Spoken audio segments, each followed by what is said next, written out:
how do you then get to separate your emotions from what you need to achieve professionally?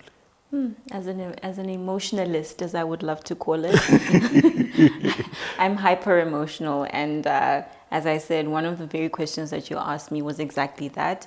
And you taught me a very important lesson when we discussed separating business and emotions. I had no concept of what that was. I Yeah. felt emotions were the driving force. They were the lifeblood. It is what gets you to where you need to be.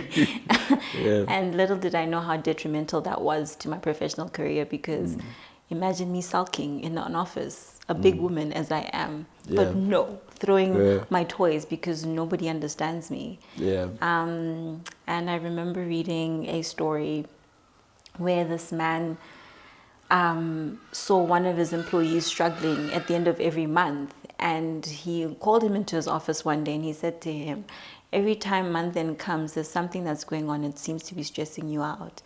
And he then further went to explain to his employer to say, at the end of the month, I'm struggling to make ends meet, but the most important thing is I need to send my son to school. And his employee said, great, I see that your son is excelling. I will pay for his bills at school. I will cover him. And the man was grateful.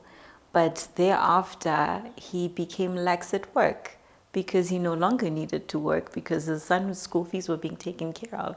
And the employer called him one month and he said, you know what? I'm going to have to let you go. He was bewildered. Why?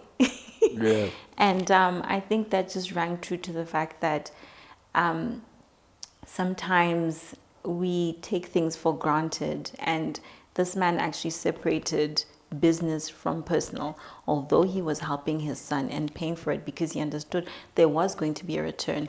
He wasn't going to let his business suffer because his employer wasn't then taking the necessary steps to make sure that he continues to uphold uphold what they're actually supposed to do and make sure that business is functioning as normal. So I think for me, that's where I realized that it is very important to separate emotions from business.